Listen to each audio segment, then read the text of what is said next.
आज टेलीविज़न का मैं बिल्कुल इस वक्त ज़रूर शुक्रिया अदा करना चाहूँगा, आवाम की जानिब से भी और ख़ास की जानिब से भी, और हमारे और भी चैनल्स हैं वो सब ये काम प्रोग्राम कर रहे हैं रमज़ान में, गो के उनका मजाक भी उड़ाया जा रहा है कि फलाना कर रहे हैं, खैर लेकिन ये काम अगर हो रहा है तो वो सब कुछ माफ है, जरूर करो जो मर्जी है, लेकिन ये काम जरूरी है। और अगर उनके थ्रू किसी के घर जैसे कुछ भी पहुंच रहा है, जैसे जितने भी, मैं तो कहती हूँ कि जो गेम शोज भी हो रहे हैं और उनके थ्रू किसी को वॉशिंग मशीन जा रही है, किसी को बाइक जा रही है, किसी को कुछ भी जा रहा है, तो ये बहुत अच्छी बात है, खुशी मिल रही है, एटलीस्ट खुश तो हो रहे हैं ना। और हमारा तो मकसद भी ये कि हमारे पास जो भी लोग यहाँ पर आए हैं, जो लोग हमें देख रहे हैं, जो फैमिली हमारे पास यहाँ पर अपने दर्द हमारे साथ शेयर करने के लिए आते हैं, जब वो यहाँ से जाए तो एटलीस्ट चले खुश नहीं लेकिन थोड़ा बहुत सेटिस्फाइड होकर जाए। लेकिन जिस किस्म का हमारा कल्चर एक दौर था, लोग पीटीवी पे ड्रामे देखा करते थे, मैं समझता हूँ जिस दौर में लोगों को आपके नाम और आपका जो निकनेम मशहूर हुआ, जो पहचान बना और जो आपके नाम लोगों को याद हुआ, उसके बाद एक ऐसा दौर आया कि लोगों ने टीवी नहीं देखा, फिर न्यूज चैनल्स देखे ना कि धमाके, तो बसें उड़ा रहे हैं, तो बच्चों को जिबा कर रहे हैं, तो वो दौर से अब बाहर निकल रहे हैं हल्के हल्के हल्के, और लोगों के पास अब टाइम है और वो लोग देखना चाहते हैं। तो इसी तरह वो हजरात जो मुखैर हजरात हैं वो भी देखना चाहते हैं। इसी दरमियान में कुछ ऐसे लोग भी हैं जो लोगों की मजबूरियों का फायदा उठा रहे हैं, जिन्होंने जाली शेल्टर होम खोले में और 1 महीने केसेस दिखा के 12 महीने पूरे दुनिया भर में मियां बीवी घूम रहे हैं।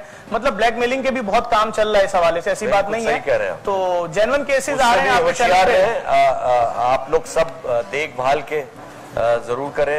ये बिल्कुल सही कह रहे हैं जफर अब्बास साहब के, ऐसे बहुत से केसेस हैं जो जाली हैं और जो वक्ती हैं और सिर्फ पैसा कमाने के लिए, वो कुछ भी बोल देंगे, उनके साथ क्या ज्यादती हुई क्या नहीं। कब तक असल में जब आपको आपके मुंह पे पैसा लग जाए, किसी गरीब का माल खाने का, किसी यतीम के खाने का हौसला बढ़ जाए, मैं ये नहीं सोचता, तो फिर आपको बड़ा मजा आ रहा होता है, आप किसी भी टीवी चैनल पे लेके बैठ जाते हैं और उसको पीछे से बोल रहे होते हैं वक्फों में कि तुमने ये नई बात करनी है। सबसे बड़ी जो नुकसान होता है कि जो मुखैर हजरात हैं जो जेन्युइनली मदद करना चाहते हैं, जब उनके साथ हाथ हो जाता है ना, सही बात, वो भी उनका ट्रस्ट खत्म हो जाता है। देखिए कितना नुकसान है कि किसी की मदद करने के लिए कोई आदमी आगे बढ़ा है और उसके साथ गलत कर दिया गया, वो पीछे हट गया।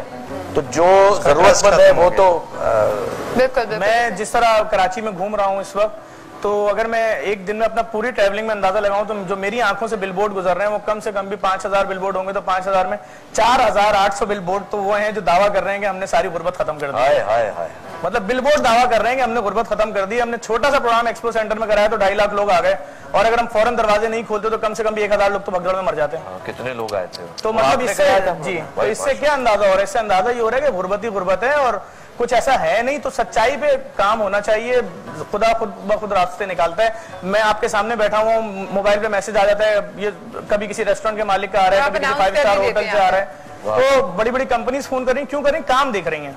आप काम करें और जरूरत ही नहीं है आपको इतना खर्चा करने का। एक बिलबोर्ड के आप 3 लाख रुपए महीना पे कर रहे हैं, 90 बिलबोर्ड आपने लगाए 3.5 करोड़ रुपए। कौन सा ऐसा डोनर जो मार्केटिंग के लिए आपको पैसे दे रहा है? तो आप खैरात के पैसे की मार्केटिंग करके अगर आप ये समझ रहे हैं कि आपने बड़ा सवाब कर लिया, तो सिस्टम में पूरा ये 1 महीने दिखाना है, 12 महीने खाना है, कॉन्सेप्ट अजीब है। बड़ी बड़ी बातें कर गए भाई, तो थोड़ा सा सोचना पड़ेगा। सबसे पहले मैं भी चाह रही हूँ कि मैं आपसे पूछूं कि जेडीसी तैयारी कैसे करता है लोगों की ईद अच्छी बनाने के लिए?